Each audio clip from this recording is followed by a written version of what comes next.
نصلي على رسوله الكريم أما بعد فأعوذ بالله من الشيطان الرجيم بسم الله الرحمن الرحيم وقولوا للناس حسنا صدق الله العظيم وصدق رسوله النبي الكريم الأمين ونحن على ذلك لمن الشاهدين والشاكرين والحمد لله رب العالمين إن الله وملائكته يصلون على النبي يا أيها الذين آمنوا صلوا عليه وسلموا تسليما اللهم صل على سيدنا ومولانا محمد وعلى آل سيدنا ومولانا محمد وبارك وسلم عليه الصلاة والسلام عليك يا سيدي يا رسول الله وعلى آلك وصحبك يا سيدي يا حبيب الله.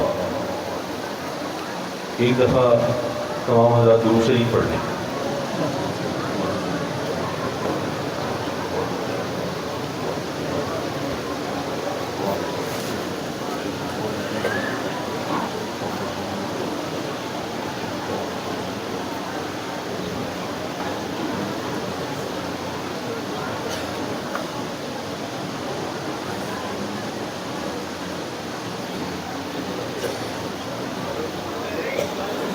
واجب التعظیم علماء کرام، عزیز دوستو، ہم سب یہاں پہ اِیصال ثواب اور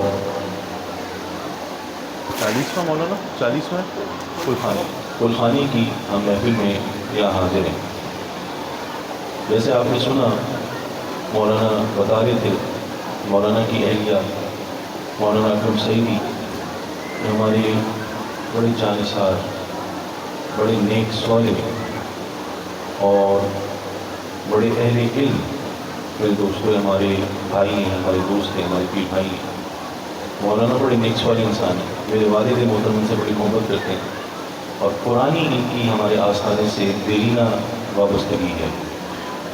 پورا خاندان ان کا نیک لوگوں سے بھرا ہوا ہے، سارے نیک لوگ ہیں، دیندار لوگ ہیں، غیرت مند اور باعمل. مولانا کراچی میں ہوتے ہیں اور ایک طویل عرصے سے کراچی میں دینی خدمات کا سلسلہ انہوں نے شروع کیا ہوا ہے. جیسے مولانا ذکر کر رہے تھے ان کی اہلیہ دنیا سے پردہ فرما گئے.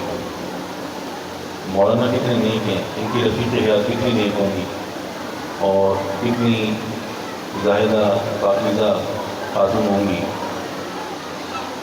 میرے دوستو، بیوی جو ہے وہ تو انسان کی سجن ہوتی ہے اور انسان کی مہر امراض ہوتی ہے، اس کی بیوی ہوتی ہے، اس کی میرے دوستو محبوب ہوتی ہے. یہ زندگی کا سفر انسان اپنی رفیق حیات کے ساتھ طے کرتا ہے تو لطف آتا ہے، مزہ آتا ہے اور زندگی کے نشے و فراز سے انسان گزرتا ہے. اسے پتہ ہوتا ہے کہ اس کا ہاتھ تھامنے والا کوئی ہے، اس کی دعائیں کرنے والا کوئی ہے، اسے پیار دینے والا کوئی ہے، اس کی قدر کرنے والا کوئی ہے، موجود ہے. تو انسان کے اندر بڑا حوصلہ ہوتا ہے اور اس کے اندر بڑی ایک ہمت ہوتی ہے. جو مرد ہوتا ہے وہ بیوی کا سہارا ہوتا ہے، بیوی جو ہے وہ شوہر کا سہارا ہوتی ہے. تو یہ بڑا خوبصورت رشتہ ہے جو اللہ تعالیٰ نے پیدا فرمایا ہے. مجھے وہ بات یاد آ گئی، میرے ذہن میں تو نہیں تھی لیکن اچانک میرے ذہن میں بات آ گئی تو وہ بھی میں سناتے جاؤں کہ وہ یہ جو مہر ہوتا ہے نا، مہر بڑی مشہور روایت ہے، آپ نے کئی دفعہ سنی ہوگی لیکن میرے ذہن میں آ گئی تو میں سناتا جاؤں کہ اس رشتے کی پاکیزگی کے حوالے سے میں نے بات کی نا تو میرے ذہن میں آ گئی کہ یہ جو میاں بیوی کا رشتہ ہوتا ہے اس کا مہر کیسے مقرر ہوا. یہ ہم حق مہر لکھتے ہیں کہ بھئی کتنا حق مہر ہے بیوی کا. جب رشتے ازدواج میں انسان منسلک ہوتا ہے، نکاح پڑھایا جاتا ہے تو حق مہر دیا جاتا ہے بیوی کو. تو حق مہر کی کیا تاریخ ہے کہ حق مہر کیسے ادا کیا گیا تھا، کیسے اس کی شروعات ہوئی ہے. تو وہ کتابوں میں آتا ہے، تفاسیر میں آتا ہے. حق مہر کی بڑی خوبصورت روایت ہے اور وہ یہ ہے کہ جب اللہ تعالیٰ نے حضرت آدم علیہ السلام کو پیدا کیا اور ان میں روح پھوکی اور حضرت آدم علیہ السلام نے آنکھیں کھولی تو پھر حضرت آدم علیہ السلام کی پسلی کی ہڈی سے حضرت حوا کو پیدا کیا. حضرت حوا جب پیدا ہوئی تو حضرت آدم علیہ السلام نے حضرت حوا سے ملاقات کی، حضرت حوا کو دیکھا. جب حضرت حوا کو پہلی دفعہ دیکھا تو حضرت آدم علیہ السلام کے طور پہ کہ دل میں اللہ تعالیٰ نے قدرتی طور پر حضرت حوا کی محبت ڈال دی. حضرت حوا کی محبت حضرت آدم کے دل میں قدرتی طور پہ اللہ تعالیٰ نے پیدا فرما دی, ڈال دی. تو حضرت آدم علیہ السلام حضرت حوا کی طرف لپکے اور مانوس ہوئے, اور ان کی طبیعت نے اس بات کا تقاضا کیا کہ وہ حضرت حوا کو چھوئیں, حضرت حوا کے قریب جائیں. تو جب حضرت حوا کو چھونے لگے, قریب جانے لگے, تو اللہ تعالیٰ نے فرمایا اے میرے نبی آدم علیہ السلام اس پاک بیوی کا حق مہر کو ادا کرو, اس کو چھونے کا حق مہر تو ادا کرو. تو آدم علیہ السلام نے عرض کیا بارے تعالیٰ میں اس کا حق مہر کیسے ادا کروں, اس کا حق مہر کیسے ادا ہوگا؟ تو اللہ تعالیٰ نے فرمایا اے آدم علیہ السلام, اے میرے نبی, میرے حبیب احمد مصطفیٰ حضرت محمد مصطفیٰ پر درود و سلام پڑھ لو, یہی تم اس کا حق مہر ہے, یہی اس کا حق مہر ہے. میرے دوستو ذرا غور کرو کہ نکاح کا جو رشتہ ہے, یہ جو میاں بیوی کا رشتہ ہوتا ہے, اس کا حق مہر بھی سرکار مدینہ کی خیرات ہے. یہ بھی حضور کے نام نبی خان اللہ کا ذکر, حضور کا مبارک نام, میٹھا نام, شیریں نام. میرے دوستو حضور کے نام کے صدقے ہمیں یہ سب رشتے ملے ہیں. تو یہ حق مہر کی یہ تاریخ کتابوں میں آئی ہے, روایتوں میں آئی ہے. تو میں عرض کر رہا تھا کہ کتنا یہ خوبصورت رشتہ ہے. اور مولانا کی بیگم اس دنیا سے وہ چلی گئیں, رخصت ہو گئیں. اب مولانا اکیلے رہ گئے, اور اب ان کے بچے ہیں, اللہ تعالیٰ ان کا سایہ سلامت رکھے, اللہ تعالیٰ ان کی عمر دراز فرمائے, اور اللہ تعالیٰ ان کو ہمت اور حوصلہ عطا فرمائے, اور اللہ تعالیٰ ان کو صبر عطا فرمائے. اور وہ تو پاک بیوی چلی گئیں, اور مولانا جو ہیں وہ پورے خاندان کے لیے, اپنے بچوں کے لیے وہ والد بھی ہیں, والدہ بھی ہیں. اللہ تعالیٰ ان کو ہمت عطا فرمائے, حوصلہ عطا فرمائے, اور اللہ تعالیٰ ان کی عمر دراز فرمائے, اور ان کے تمام بچوں پر ان کا سایہ سلامت رکھے, اور تمام خاندان والوں کو صبر جمیل عطا فرمائے. میرے دوستو یہ جو ایثار ثواب کی محفل ہوتی ہے, آپ جانتے ہیں کہ اس کے کئی مقاصد ہوتے ہیں, لیکن بنیادی طور پر اس جو ہم سنی میں یہ ایثار ثواب کی محفلیں سجاتے ہیں, اس کے بنیادی طور پر دو مقاصد ہوتے ہیں. پہلا مقصد کیا ہوتا ہے کہ جو ہمارا پیارا دنیا سے چلا گیا, جو ہمارا عزیز دنیا سے چلا گیا, پردہ فرما گیا, ہم جب جمع ہوتے ہیں, ذکر خیر کرتے ہیں, اللہ کا پاک کلام پڑھتے ہیں, اور ذکر خیر ہوتا ہے, اور پھر لنگر شریف تقسیم ہوتا ہے, تو ان نیک کاموں کا ہم اجر و ثواب مرحوم کو مل کر دیتے ہیں, اور اس کے لیے دعا کرتے ہیں. تو ایک تو ہمارا پیارا جو دنیا سے رخصت ہو گیا, اس کو ثواب پہنچانا, اس کو اجر پہنچانا, اس کو ثواب پہنچانا, یہ ایک مقصد ہوتا ہے. اور دوسرا مقصد میرے دوستو یہ ہوتا ہے کہ ہم یہاں پہ جمع ہوئے ہیں, تو ہم یہ بھی تو سوچیں نا کہ ہمارا پیارا تو چلا گیا, ہمارا محبوب تو چلا گیا, تو ہم نے بھی تو جانا ہے. جس طرح وہ ہمارے سامنے گیا, تو ایک دن ہم نے بھی جانا ہے. دنیا میں کوئی ہمیشہ رہنے کے لیے نہیں آیا, یہ ہمیشہ رہنے کا ٹھکانہ, ہمیشہ رہنے کی جگہ نہیں ہے, اور ایک دن ہم سب نے یہاں سے جانا ہے. تو اپنا محاسبہ بھی کرنا ہے, اپنا جائزہ بھی لینا ہے, اپنے اندر بھی دیکھنا ہے کہ ہمارے معاملات کیسے ہیں, ہمارے شب و روز کیسے گزر رہے ہیں, ہمارے دن رات کن کاموں میں صرف ہو رہے ہیں. کیا آنے والی گھڑیوں میں ہم نیکیاں کما رہے ہیں, یا آنے والی گھڑیوں میں ہم گناہ کما رہے ہیں؟ تو ہم نے اپنا جائزہ بھی لینا ہے. میرے دوستو یہ دو بنیادی مقاصد ہوتے ہیں ایثار ثواب کی محفل کے.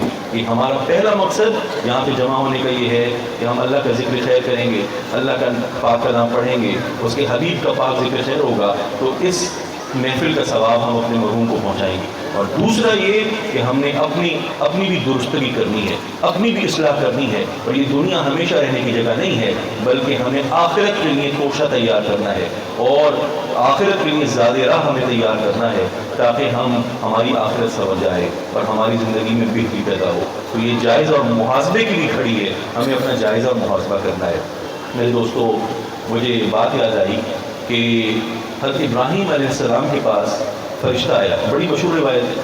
حضرت ابراہیم علیہ السلام کے پاس موت کے فرشتے آئے, اور انہوں نے آ کے عرض کی کہ جی اللہ تعالیٰ آپ کو اپنے پاس بلانا چاہتے ہیں, اللہ تعالیٰ آپ کو اپنے پاس بلانا چاہتا ہے, اور آپ کی وفات کو وقت آ گیا. تو حضرت ابراہیم علیہ السلام نے فرمایا کہ کوئی محبوب بھی اپنے محبوب کو مارنا چاہتا ہے؟ کوئی دوست بھی اپنے دوست کو مارنا چاہتا ہے؟ اللہ تعالیٰ تو میرا دوست ہے، میرا خلیل ہے، میرا حبیب ہے، تو وہ مجھے کیوں مارنا چاہتا ہے؟ کیا کوئی دوست بھی کسی کو مارتا ہے؟ تو فرشتے کو یہ جواب دیا، فرشتے نے اللہ تعالیٰ کی بارگاہ میں جا کے جواب دیا کہ یہ آپ کے خلیل نے تو یہ بات فرمائی، حضرت ابراہیم علیہ السلام تو یہ بات فرما رہے ہیں کہ کیا کوئی دوست بھی کسی دوست کو مارتا ہے، وہ بھی اس کی جان کے در پر ہوتا ہے؟ تو اللہ تعالیٰ نے فرمایا کہ میرے خلیل سے، میرے نبی سے، میرے پیارے ابراہیم سے جا کے یہ کہو، میرا حکم دو، فرماؤ کہ کیا کوئی دوست اپنے دوست کی ملاقات کو بھی بھولتا ہے؟ کیا کوئی اپنے دوست سے ملنے کو بھی فراموش کرتا ہے؟ تو جب فرشتہ آیا اور عرض کی بارگاہ خلیل میں کہ اللہ تعالیٰ فرماتے ہیں کیا کوئی دوست اپنے دوست سے ملنے سے بھی بھاگتا ہے؟ کیا کوئی کتراتا ہے دوست اپنے دوست کی ملاقات سے؟ تو حضرت ابراہیم نے فرمایا کہ اگر میرا رب مجھ سے ملنے کا مشتاق ہے تو ابھی میری روح قبض کر لو، ابھی میری روح قبض کر لو۔ تو میرے دوستو، یہ اہل اللہ جو ہوتے ہیں نا، یہ ہر لمحہ ان کا اللہ کی رضا کے لیے ہوتا ہے، جو مقصد ہوتا ہے، جو کام ہوتا ہے، وہ اپنے رب کو راضی کرنا ہوتا ہے۔ اسی طرح حضرت شعیب علیہ السلام میرے دوستو، وہ بڑا روتے تھے، بڑا گریہ کرتے تھے، اتنا آپ نے گریہ کیا، اتنا گریہ کیا کہ آپ کی آنکھوں کی بینائی چلی گئی۔ حضرت شعیب علیہ السلام کی آنکھوں کی بینائی چلی گئی، اتنا گریہ کیا آپ نے۔ اللہ تعالیٰ نے آپ کی آنکھوں کی بینائی واپس لوٹا دی، آپ کی آنکھیں پھر سے بحال ہو گئیں، پھر سے آپ کا جو دیکھنے کی صلاحیت تھی، قوت تھی، وہ میرے دوستو آپ کی بصیرت پھر سے بحال کر دی اللہ تعالیٰ نے۔ آپ پھر روئے، پھر آپ نے گریہ کیا، اتنا روئے کہ آپ کی آنکھیں پھر زائل ہو گئیں، پھر آپ کی دیکھنے کی قوت ختم ہو گئی۔ اللہ تعالیٰ نے اپنے فضل و کرم سے پھر آپ کی آنکھوں کی قوت بینائی لوٹا دی، پھر واپس کر دی، پھر بحال کر دی۔ آپ پھر روئے، آپ اتنا روئے، تیسری دفعہ اتنا روئے کہ آپ کی آنکھوں کی بینائی پھر چلی گئی حضرت شعیب علیہ السلام کی۔ اللہ تعالیٰ نے فرمایا، وہی بھیجی، فرمایا اے میرے نبی، اے شعیب علیہ السلام، اے میرے پیارے رسول، اے میرے پیارے نبی، یہ آپ کا رونا کیوں ہے؟ یہ آپ کا رونا اتنا زیادہ گریہ کیوں ہے؟ اگر یہ دوزخ کے خوف سے ہے تو میں نے آپ کو دوزخ سے نجات دی، اور اگر یہ جنت کے حصول کے لیے تو میں نے آپ کو جنت میں اعلیٰ درجات عطا فرما دی۔ حضرت شعیب علیہ السلام نے جواب دیا، اے بار تعالیٰ، یہ میرا گریہ، یہ میرا رونا، یہ میرے آنسو، یہ جو میرے چہرے پہ چھلکتے ہیں، یہ نہ تو دوزخ کے عذاب سے ڈرتے ہیں، نہ تو جنت کے ثواب اور حصول کے خواہش مند ہیں۔ ارے یہ میرا گریہ، یہ میرا رونا، یہ تو تیری محبت کے لیے ہے، یہ میرے دل کی تڑپ، یہ تو تجھ سے ملنے کی مشتاق ہے، اور میں تو تیری رضا چاہتا ہوں، میرا دل تو تیرے لیے دھڑکتا ہے، اس میں تیرا نام وہ آباد ہے۔ میرا یہ گریہ، میرے رخساروں پر میرے آنسوؤں کا ٹپکنا، ارے وہ تو تیری محبت میں ہوتا ہے، تیری چاہت میں ہوتا ہے، تیری طلب میں ہوتا ہے۔ میرا دل تو تیرا مشتاق ہے، میرا دل تو تیرا دیوانہ ہے، اس میں تو تیری محبت آباد ہے، تیری محبت وہ پیوست ہے، وہ راسخ ہے۔ میرے دوستو، یہ اہل اللہ کے شعار ہوتے ہیں، ان کے دلوں میں اللہ اور اللہ کے رسول کی سچی محبتیں ہوتی ہیں۔ مجھے ایک اور بات یاد آئی کہ عیسیٰ علیہ السلام نے فرمایا کہ یہ جو دنیا ہے یہ ہمیشہ رہنے کی جگہ نہیں ہے، دنیا ہمیشہ رہنے کی جگہ نہیں ہے، اور دنیا جو ہے وہ مانند پل ہے، مانند پل ہے۔ پل کسے کہتے ہیں؟ پل آپ جانتے ہیں کہ جو روڈ بنی ہوتی ہے کسی اونچائی کے اوپر یا کسی ندی کے اوپر ہم روڈ بناتے ہیں نا، کہ ویسے تو کشتی میں سفر کیا جاتا ہے ندی کو کراس کرنے کے لیے، لیکن اب آج کل پل بنائے جاتے ہیں، بریجز، کہ ایک جگہ سے دوسری جگہ چلا جائے، انسان پہنچ جائے، جہاں پہ راستہ نہیں ہوتا وہاں پہ پل بنائے جاتے ہیں۔ تو حضرت عیسیٰ علیہ السلام نے فرمایا یہ جو دنیا ہے یہ مانند پل ہے، اور پل پر گھر نہیں بنایا جاتا، پل پر مکان نہیں بنایا جاتا، پل سے گزرا جاتا ہے، اس پر رہائش نہیں رکھی جاتی ہمیشہ۔ اور جو اس پل کا جو ابتدائی مقام ہے، یہ جو دنیا ہے پل ہے، اس کا ابتدائی مقام جو ہے وہ پنگھوڑا ہے، وہ پنگھوڑا ہے جس میں بچہ آنکھیں کھولتا ہے اور ماں کی ٹھنڈی لوریاں سنتا ہے، وہ اس کا ابتدائی نشان ہے، وہ اس کا ابتدائی مقام ہے، اور اس کا جو آخری مقام ہے وہ انسان کی قبر ہے، وہ انسان کی قبر ہے۔ تو پنگھوڑے سے لے کے قبر تک کا سفر انسان اس پل پر کرتا ہے. اس پل پر وہ ہمیشہ رہنے کے لیے گھر اور مکانات نہیں سجاتا, اور وہ آخرت کا زاد راہ وہ تیار کرتا ہے, اس سفر آخرت کی تیاری کرتا ہے. دیکھو اللہ کے پیارے رسول عیسیٰ علیہ السلام نے, کلمۃ اللہ نے کیسی خوبصورت بات فرمائی, کیسے پیارے انداز میں ہمیں سمجھایا. مجھے ایک اور بات یاد آئی, حضرت علی رضی اللہ تعالیٰ عنہ کرم اللہ وجہ الکریم مولا کائنات رضی اللہ تعالیٰ عنہ کیسی خوبصورت بات فرماتے ہیں, بڑی پیاری بات ہے. میرے دوستو, آپ نے حضرت سلمان فارسی کو خط لکھا, حضرت سلمان فارسی کو خط لکھا. حضرت سلمان فارسی آپ جانتے ہیں بڑے عظیم صحابی رسول ہیں حضرت سلمان فارسی. تو آپ مولا کائنات سے تو ہر کوئی ہدایت دیتا تھا. ارے صحابہ کرام ان سے وہ علم کی پیاس بجھاتے تھے, تو حضرت سلمان فارسی نے ان سے کچھ ہدایت دی. تو علی کرم اللہ وجہ الکریم رضی اللہ تعالیٰ نے مولا کائنات نے خط لکھا اور اس میں ہدایت دی, نصیحت کی حضرت سلمان فارسی کو. اور کیا لکھا, بتایا, فرمایا کہ سلمان, یہ دنیا جو ہے, یہ دنیا یہ مانند سانپ ہے, یہ سانپ کی طرح ہے, سانپ کی طرح یہ دنیا. سانپ اوپر سے بڑا خوبصورت نظر آتا ہے, بڑا بھلا معلوم ہوتا ہے.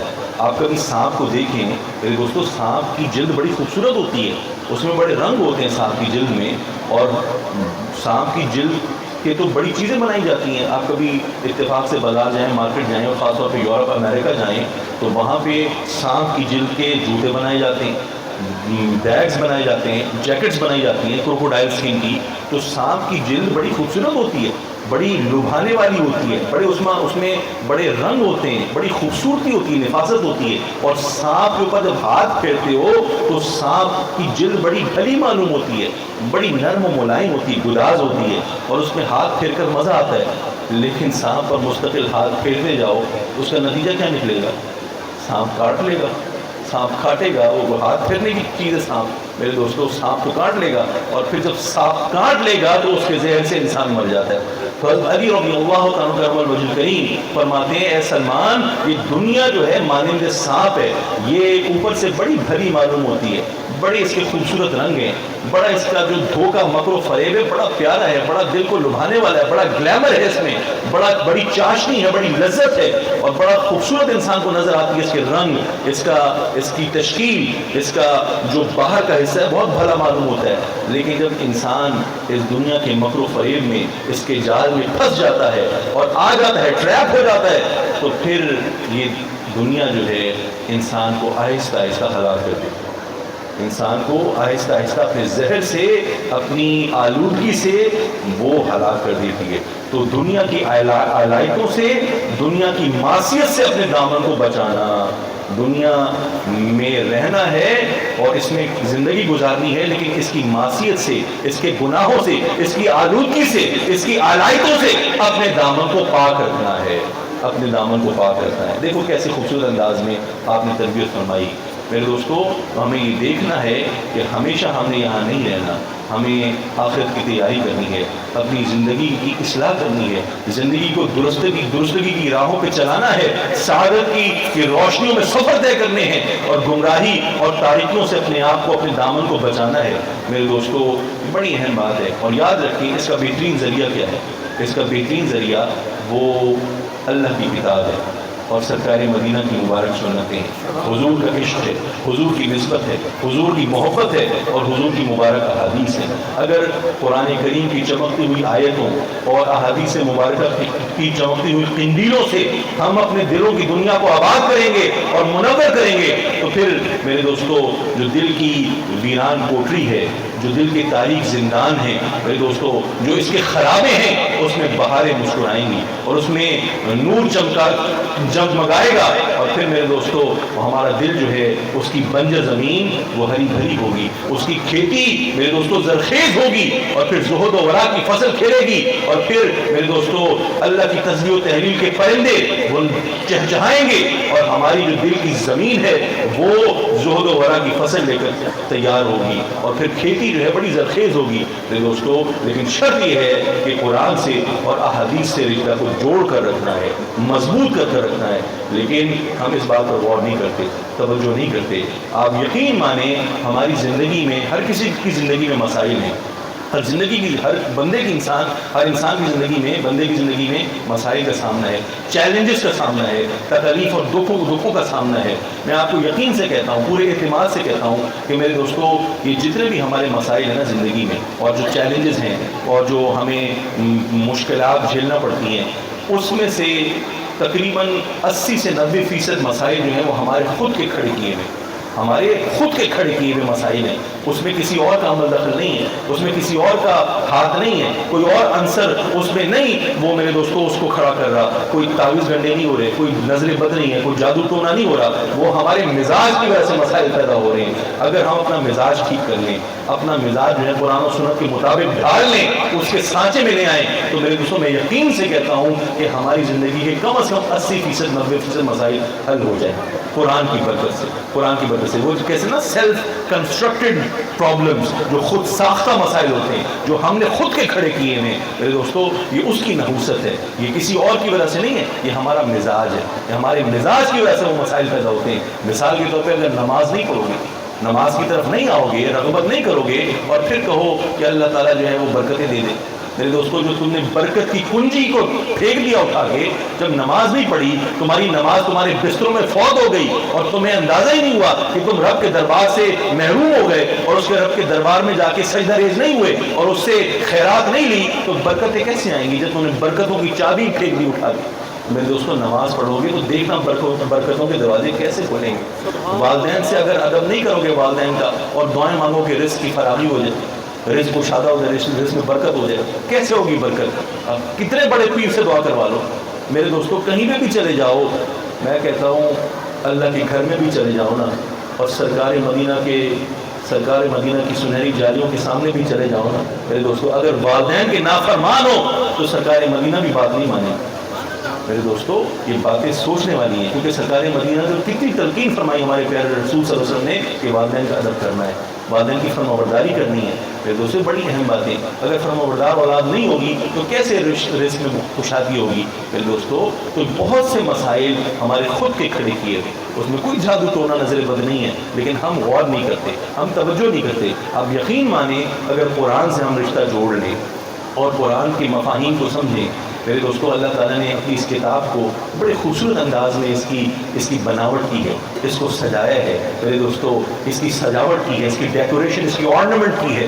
میرے دوستو، جس طرح گھر کو سجایا جاتا ہے نا، کتنے چاؤ سے انسان گھر بناتا ہے، سجاتا ہے، اس کے ڈرائنگ روم کو، اس کے بالا خانوں کو، اس کے کارنرز کو، میرے دوستو، کس طرح سے پینلنگ کی جاتی ہے، کس طرح سے کرافٹنگ کی جاتی ہے، کس طرح سے رنگ و روغن کیا جاتا ہے، کس طرح سے دیواروں کو سجایا جاتا ہے، ڈیکوریشن پیسز کو میرے دوستو اس سے ملبوس کیا جاتا ہے، آراستہ کیا جاتا ہے۔ میرے دوستو، اسی طرح ہمارے رب نے اپنی اس قرآن پاک کو، اپنے کلام کو، اپنے کتاب کو بڑے خوبصورت انداز میں سجایا ہے، اس کی سجاوٹ کی ہے، اور کس کے لیے کی ہے؟ میرے دوستو، ہمارے لیے، ہماری اصلاح کے لیے کی ہے، کہ ہم اس پہ غور کریں، اس کو دیکھیں کہ اللہ تعالیٰ نے کیسی عظیم آیتیں نازل فرمائی ہیں۔ جس طرح انسان خوش ہوتا ہے نا کہ اس کے گھر کی کوئی تعریف کرتا ہے، آتا ہے دیکھتا ہے کہ بڑا اچھا آپ نے گھر سجایا ہے، بڑا نفیس طبیعت ہے آپ کی، بڑی ایلیگنس ہے آپ کے اندر، بڑے پیارے انداز میں اپنے گھر کو سجایا ہے۔ میرے دوستو، اسی طرح اللہ تعالیٰ نے اپنی کتاب کو سجایا ہے، اور اس لیے سجایا ہے کہ ہم اس کی کتاب کو پڑھیں، اس کا مطالعہ کریں اور جھومیں، اور دل میں اس کی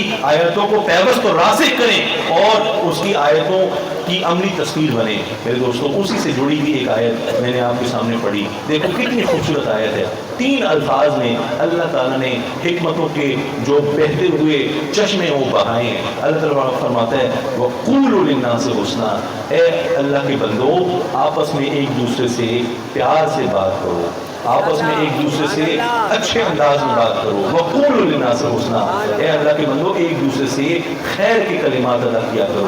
تمہاری زبان سے پیار نکلنا چاہیے، پیار چھلکنا چاہیے، تمہاری زبان پر نیک کلمے سجے ہونے چاہیے، تمہاری زبان اللہ کی تسبیح و تحلیل بیان کرے، درود و سلام پڑھے، تمہاری زبان جو ہے، تمہاری گفتگو وہ اچھی ہونی چاہیے، معیاری ہونی چاہیے، شریعت کے پابند ہونی چاہیے، تمہاری زبان سے خیر کے کلمے ادا ہونے چاہیے۔ میرے دوستو، دیکھو کیسی اللہ تعالیٰ نے اہم بات کی طرف توجہ دلائی اور 3 الفاظ میں اللہ تعالیٰ نے حکمت کے چشمے بہا دیے. لیکن میرے دوستو ہم اس بات پر توجہ نہیں دیتے, اپنی زبان کو میرے دوستو ہم ٹھیک نہیں کرتے.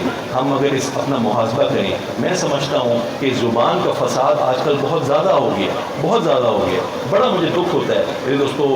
عام طور میں سارے لوگ ایسے نہیں ہیں, سارے لوگ ایسے نہیں ہیں میرے دوستو, بہت لوگ ایسے ہیں جو اچھی گفتگو کرتے ہیں, جو خیر کی کلمات بولتے ہیں. لیکن میرے دوستو بہت زیادہ رجحان بڑھ گیا ہے کہ ہمیں پتہ ہی نہیں ہوتا ہم کیا باتیں کر رہے ہیں, ہماری زبان سے کس طرح کے لفظ جو ہیں وہ نکل رہے ہیں, ہم اس طرف توجہ نہیں کرتے. اور میرے دوستو زبان جو ہے جب چلتی ہے تو چلتی جاتی ہے, کوئی اس پہ لگام نہیں ہوتی, کوئی اس پہ کنٹرول نہیں ہوتا. میرے دوستو ہم اپنا جائزہ لیں, محاسبہ کریں تو ہمیں ندامت ہوگی.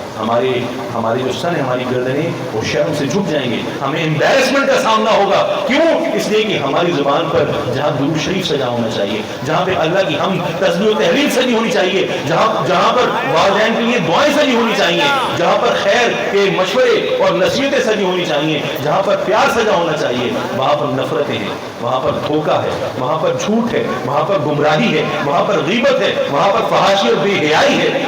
ہر طرح کا کام, ہر طرح کی فضول گفتگو ہماری زبان کرتی ہے اور ہمیں احساس ہی نہیں ہوتا کہ سارا دن گزرنے کے بعد ہماری زبان نے کیا کھیتی کمائی ہے, کیا فصل تیار کی ہے. میرے دوستو اس زبان کا فساد بہت بھیانک ہے, بہت المناک ہے, بہت ہورریفک اور ہورینڈس ہے. میرے دوستو اس زبان کے فساد سے اپنے آپ کو بچاؤ. یاد رکھو کسی سے جھگڑا ہو جائے, کسی سے مار پیٹ ہو جائے, کوئی میرے دوستو ایسی نوبت آ جائے تو انسان کو جو زخم لگتے ہیں نا اس کے جسم پر, وہ مہینے 2 مہینے میں 3 مہینے میں ٹھیک ہو جاتے ہیں. جو جسمانی چوٹ ہوتی ہے وہ ٹھیک ہو جاتی ہے, لیکن جو ایموشنل ڈیمیج ہوتا ہے نا, جب زبان جو تیر برساتی ہے, زبان جو نیزے چلاتی ہے اور دل کو پارا پارا کرتی ہے, دل کو چھلنی کرتی ہے, زخمی کرتی ہے, بعض اوقات زبان کے زخم زندگی بھر تک نہیں بھرتا, زندگی بھر زندگی گزر جاتی ہے, زندگیاں گزر جاتی ہیں, انسان اس دنیا سے چلے جاتے ہیں. لیکن زبان کی جو فصل ہوتی ہے, زبان کا جو زخم ہوتا ہے, اس کے لیے اینٹی بائیوٹک نہیں ہوتی, اس کے لیے میرے دوستوں کوئی علاج نہیں ہوتا.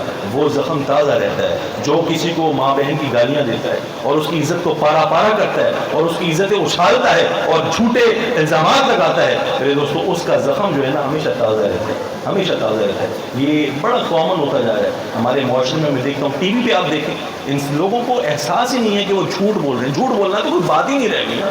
جھوٹ بولنا اور بغیر تصدیق کے بات کرنا, بغیر کسی ایویڈنس کے اور کسی صحیح تصدیق کے, شہادت کے بغیر بات کرنا تو کوئی بات ہی نہیں ہے نا. میرے دوستو کس قدر یہ دکھ والی بات ہے.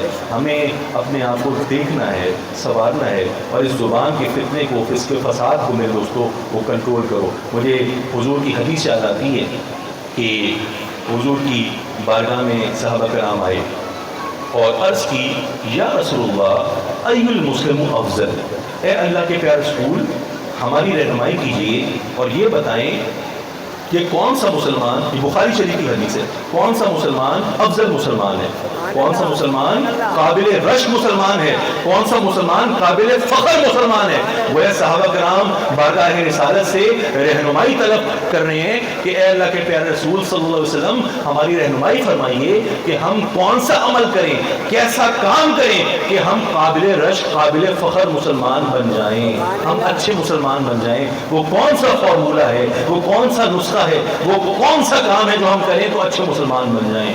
دیکھو سرکار نے جو جواب عطا فرمایا, جو حکمت کے موتی بہائے اور صحابہ کرام کی جس انداز میں تربیت کی, میرے دوستو اس جواب نے نہ صرف صحابہ کرام کی رہنمائی فرمائی اور نہ صرف صحابہ کرام کی بہترین تربیت فرمائی, بلکہ رہتی دنیا تک تمام انسانیت کی تربیت فرمائی.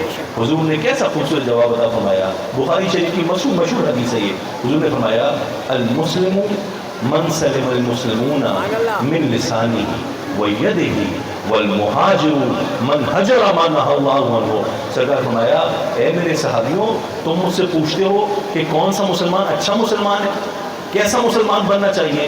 ارے مسلمان کی پہچان تو یہ ہے, مسلمان تو وہ ہوتا ہے کہ جس کی زبان سے اور جس کے ہاتھ سے اس کا دوسرا بھائی مسلمان محفوظ ہو جائے, وہ مسلمان ہوتا ہے کہ جس کی زبان سے, جس کے ہاتھ سے دوسرا مسلمان محفوظ ہے. اور سرکار نے فرمایا کہ ہجرت یہ نہیں ہوتی کہ ایک شہر سے دوسرے شہر نقل مکانی کر لو, ہجرت کا مفہوم صرف یہ نہیں ہے کہ ایک جگہ سے دوسری جگہ آپ نے نقل مکانی کر لی، یہ ہجرت نہیں ہوتی، بلکہ سرکار فرمایا ہجرت کا جو اصل مفہوم ہے، جو اصل مطلب ہے، وہ یہ ہے کہ جن جن کاموں سے رب نے روکا ہے، جن جن کاموں کو ناپسندیدہ فرمایا ہے، جن جن چیزوں کو حرام فرمایا ہے، ان سب چیزوں سے پرہیز کر کر، ان سب سے اجتناب کر کر، ان سے رک کر نیکی کی طرف چلے جانا، نیکی کی طرف رغبت کرنا، یہ ہجرت کہلاتی ہے، یہ ہجرت ہوتی ہے۔ میرے دوستو ذرا غور کریں کہ سرکار کی اس حدیث میں ہم اپنا محاسبہ کریں، اگر ہم محاسبہ کریں گے تو بڑی پشیمانی ہوگی،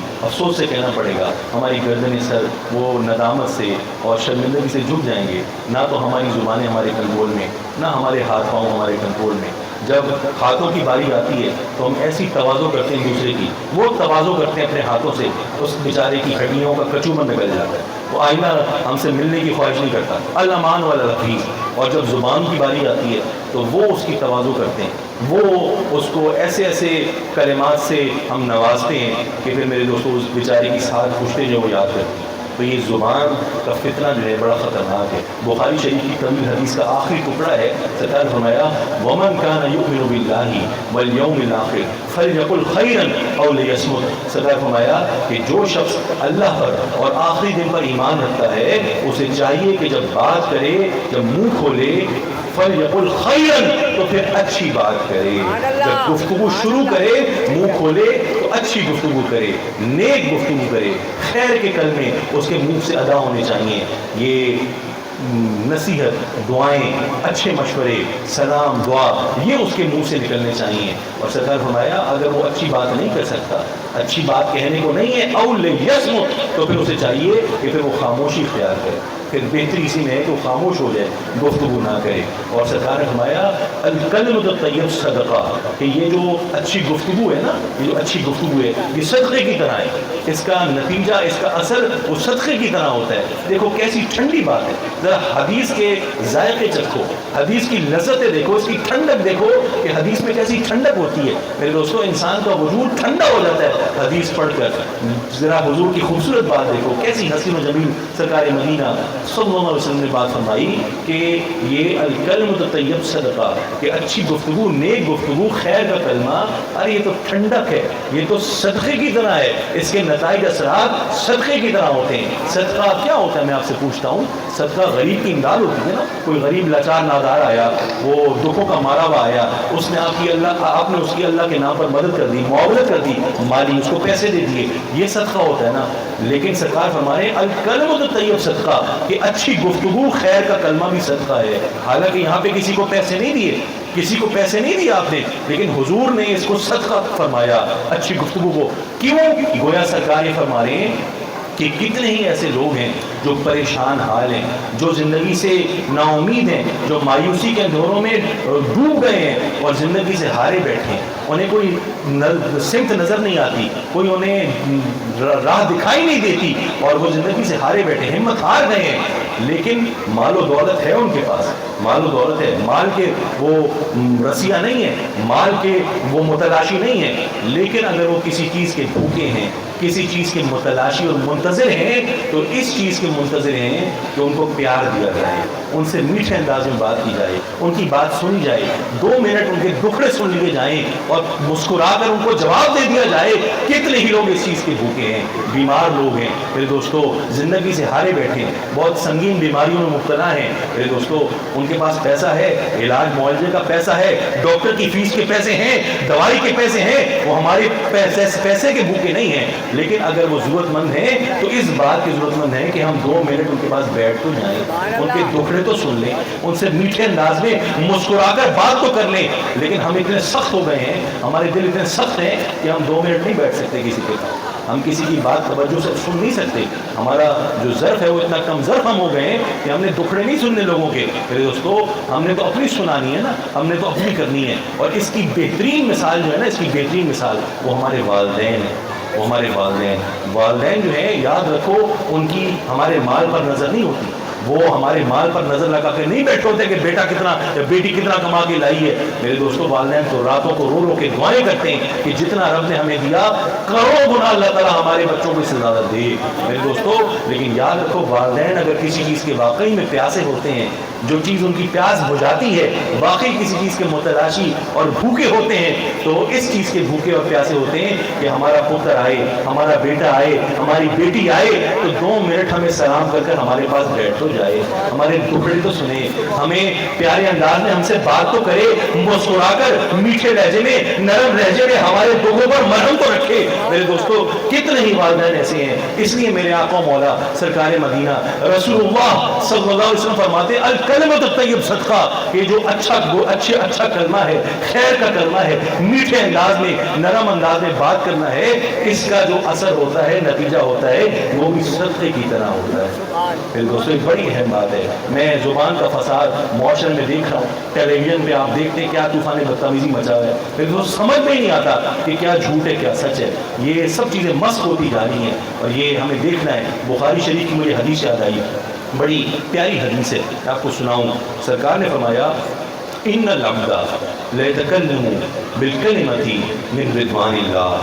سرکار نے فرمایا ایک انسان ہے اور وہ گفتگو کرتا ہے, ایک انسان ہے, اللہ کا بندہ ہے. ان العبد لیتکلم بالکلمۃ من رضوان اللہ لا یلقی لها بالا یرفع اللہ بها درجات. سرکار فرمایا کہ ایک انسان, ایک شخص ہے, اللہ کا بندہ, وہ گفتگو کرتا ہے اور وہ بڑی پیاری بات کرتا ہے, بڑی خوبصورت بات کرتا ہے, بڑی دل کو لبھانے والی بات کرتا ہے, اور اس کے منہ سے نکلا ہوا کلمہ, اس کی کہی ہوئی بات اس کی رب کو پسند آ جاتی ہے.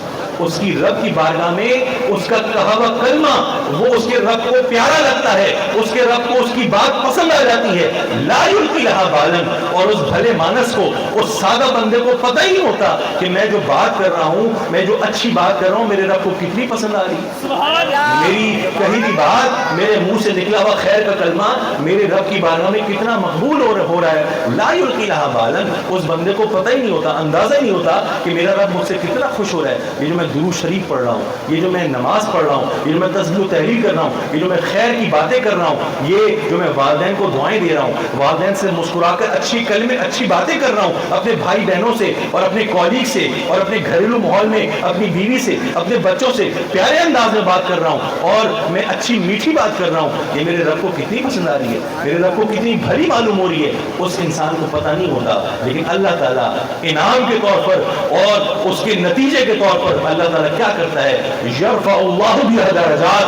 اللہ تعالیٰ اس خیر کی بات کی وجہ سے, اس نیک کرنے کی وجہ سے اللہ تعالیٰ اس کے جنت میں درجات بلند فرما دیتا ہے. اللہ تعالیٰ اس کو جنت عطا فرما دیتا ہے. یرفع اللہ بها درجات, اس کے جنت میں اللہ تعالیٰ اس کے درجات بہت بلند فرما دیتا ہے. میرے دوستوں کیسی ٹھنڈی بات ہے, کیسی بخاری شریف کی میٹھی حدیث ہے. اس کا ذائقہ اور اس کی لذت چکھو. اور حضور نے پھر آگے بھی فرمایا, تصویر حدیث میں تصویر کا دوسرا رخ بھی تو ہے نا. سرکار نے پھر آگے متنبہ بھی کیا, جہاں سرکار نے خوشخبری دی وہاں سرکار نے خبردار بھی کیا اور متنبہ بھی کیا. آگے سرکار نے کیا فرمایا, دیکھو چونکا دینے بات فرمائی, چونکانے والی بات سرکار نے فرمائی, خبردار کرنے والی. سرکار فرماتے ہیں وَإِنَّ الْعَبْدَ لَيَتَكَلَّمُ بِالْكَلِمَةِ مِنْ سَخَطِ اللَّهِ لَا يُلْقِي لَهَا بَالًا يَهْوِي بِهَا فِي جَهَنَّمَ. سرکار فرمایا کہ ایک اور شخص ہے, ایک اور بندہ ہے, اور وہ بات کرتا ہے تو وہ بڑی گندی بات کرتا ہے, بڑی فضول اور بے حیائی اور لفظ کی بات کرتا ہے.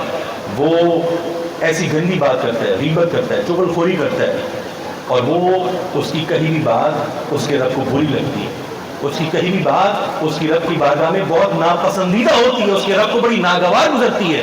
اور اس غفلت میں ڈوبے ہوئے انسان کو, اس غافل کو, اس محروم القسمت کو اس بات کا اندازہ ہی نہیں ہوتا کہ میں جو یہ گندی بات کر رہا ہوں, یہ فضول بات کر رہا ہوں, یہ جو میں لوگوں کی عزتوں سے کھیل رہا ہوں, جھوٹے الزام لگا رہا ہوں, اور میں ادھر کی ادھر لگا رہا ہوں, چغل خوری کر رہا ہوں, غیبت کر رہا ہوں, بہتان تراشی کر رہا ہوں, شریف مسلمانوں پر میں جھوٹے الزامات لگا رہا ہوں, اور میں والدین سے چیخ کر بات کر رہا ہوں, والدین کی بے حرمتی کر رہا ہوں, والدین سے بدتمیزی کر رہا ہوں, اسے پتہ ہی نہیں ہوتا کہ میرے رب کو یہ کتنی بری لگ رہی ہے.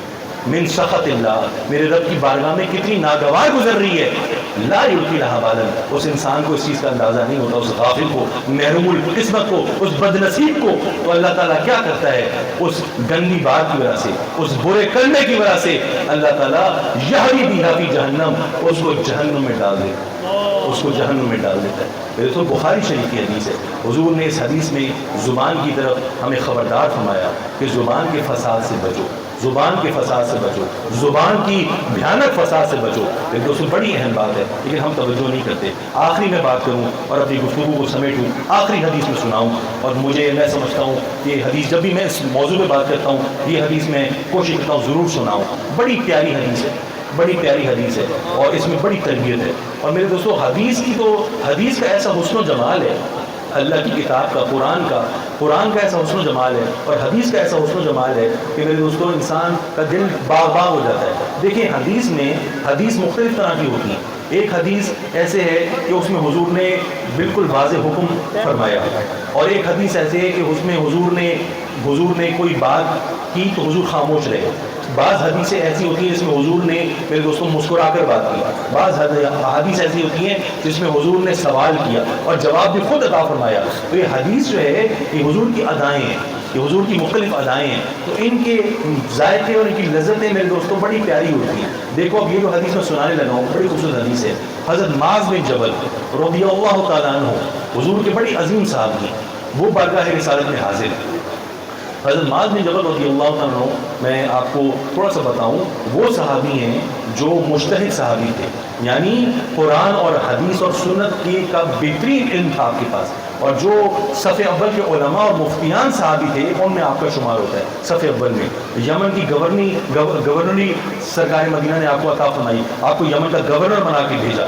میرے دوستو حضرت معاذ بن جبل رضی اللہ تعالیٰ عنہ بارگاہ رسالت میں حاضر خدمت، حضور کے دریائے رحمت کو جوش آیا، اور حضور نے حضرت معاذ بن جبل کی طرف نظر اٹھائی اور حضور نے سوال فرمایا، الا اخبرک براس الامر کلی وعمودہ وذروۃ سنامہ، اے معاذ میں تمہیں سر کے بارے میں نہ بتاؤں کہ سر کیسے کہتے ہیں، میں تمہیں ستون کے بارے میں نہ بتاؤں کہ ستون کیسے کہتے ہیں، اور میں تمہیں کوہان کی چوٹی کے بارے میں نہ بتاؤں کہ کوہان کی چوٹی کیسے کہتے ہیں۔ یہ حضور نے سوال کیا۔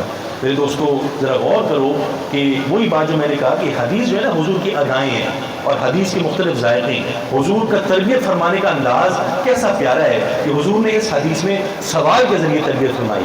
اچھا اب یہ سوال بڑا آسان ہے، یہ کوئی مشکل سوال تو نہیں ہے۔ حضور پوچھ رہے ہیں کہ معاذ سر کیا ہوتا ہے، ستون کیا ہوتا ہے، اور کوہان کی چوٹی کیا ہوتی ہے۔ اب یہ سر تو سب کو پتہ ہے سر کیا ہوتا ہے، بھائی سر ہمارے جسم کا حصہ ہے، ہمارا ہیڈ، ہمارا فیس، ہمارا جو سر ہے وہ جسم کا حصہ ہے، سب سے اوپر ہوتا ہے، تو یہ تو کوئی مشکل سوال نہیں ہے۔ اس کا جواب تو بڑا آسان ہے، ستون بھی سب کو پتہ ہوتا ہے، ستون میرے سامنے ستون لگے ہوئے جن پہ شامیانہ ٹھہرا ہوا ہے، یہ ستون ہے، ستون سہارا دینے کی چیز ہوتی ہے، یہ بھی کوئی مشکل بات نہیں ہے۔ اور کوہان کی چوٹی یہ اونچا مقام ہے، یہ بھی کوئی مشکل بات نہیں ہے میرے دوستو۔ تو یہ حضور نے سوال کیا، لیکن حضرت معاذ بن جبل میرے دوستو ذرا یہ حدیث ہمیں آداب رسول بھی سکھاتی ہے، یہ حدیث ہمیں آداب رسول بھی سکھاتی ہے۔ حضرت معاذ بن جبل نے یہ نہیں فرمایا کہ حضور مجھے تو پتہ ہے میں بتاتا ہوں، سر جو ہے وہ تو ہمارا جسم کا حصہ ہے، ستون وہ سہارا دینے کی چیز ہوتی ہے، کوہان کی چوٹی اونچائی کا مقام ہے، نہیں۔ حضرت معاذ بن جبل نے جواب نہیں دیا، حضرت معاذ بن جبل نے فرمایا، عرض کی بلا یا رسول اللہ، اللہ کے پیارے رسول فرمائیے کیا چیزیں ہوتی ہیں، فرمائیے کیا چیز ہوتی ہیں۔ یعنی اس حدیث میں آپ دیکھیں ادب بھی ہے، اس میں ہمیں ادب بھی سکھایا جاتا ہے کہ ایک تو سرکار مدینہ کی بارگاہ کے آداب کیا ہیں، صحابہ کرام کس انداز میں اداب کرتے تھے، اور پھر ہمیں حضور کا کیسے ادب کرنا ہے، اور پھر ہمیں بڑوں کا کیسے ادب کرنا ہے۔ اگر ہمارا کوئی بڑا اللہ کا ولی بیٹھا ہو تو اگر ہمیں جواب آتا بھی ہے تو بڑھ چڑھ کر جواب نہیں دینا، کوئی شیخی نہیں بھگارنی، ہمیں اپنے ادب سے بیٹھنا ہے اور ہمیں تحمل کے ساتھ جواب کا منتظر رہنا چاہیے۔ تو معاذ بن جبل رضی اللہ عنہ فرما رہے ہیں، عرض کر رہے ہیں، بلا یا رسول اللہ، اللہ کے پیارے رسول ضرور ارشاد فرمائیے، راز اٹھائیے، پردہ اٹھائیے کہ تینوں چیزیں کیا ہیں۔ اللہ کے پیارے رسول سرکار مدینہ صلی اللہ علیہ وسلم نے فرمایا، راس الامر اسلام، راس الامر اسلام، وعمودہ صلاح وذروۃ سنامہ جہاد۔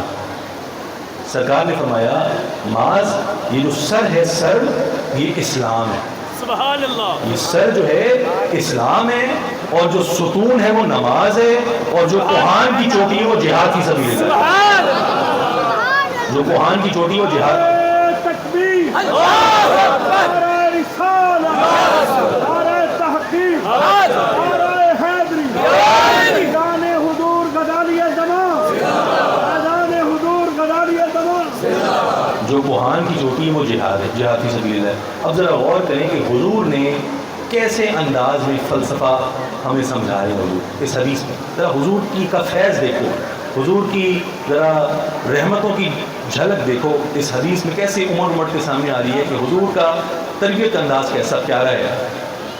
حضور فرما رہے ہیں کہ جو اسلام ہے، وہ جو سر ہے وہ اسلام ہے، جو ستون ہے وہ نماز ہے، اور جو کوہان کی چوٹی اونچائی کا مقام ہے وہ جہاد فی سبیل اللہ ہے. حضور نے سر کو اسلام کیوں کہا اور ستون کو نماز کیوں کہا، اور حضور نے جہاد فی سبیل اللہ کو اونچائی کا مقام کیوں فرمایا، ان تینوں چیزوں کو کیوں منسوب کیا، ان چیزوں سے لگانے باتیں کیوں فرمائی. دیکھیں سر جو ہے، سر کیا ہوتا ہے؟ سر ہمارے جسم کا حصہ ہے نا، سر ہمارے جسم کا حصہ ہے، اور سر جو ہے وہ ہمارے جسم کا سب سے قیمتی حصہ ہے، سب سے اہم حصہ ہے. ہمارے جو حواس خمسہ ہیں، ہماری جتنی بھی میرے دوستو وہ سوچنے سمجھنے کی صلاحیت ہے، جتنی بھی صلاحیتیں ہیں، خصائص ہیں، ان کا تعلق سر سے. ہماری دیکھنے کی صلاحیت، بات کرنے کی صلاحیت، سونگنے کی صلاحیت، چکھنے کی صلاحیت، فیصلہ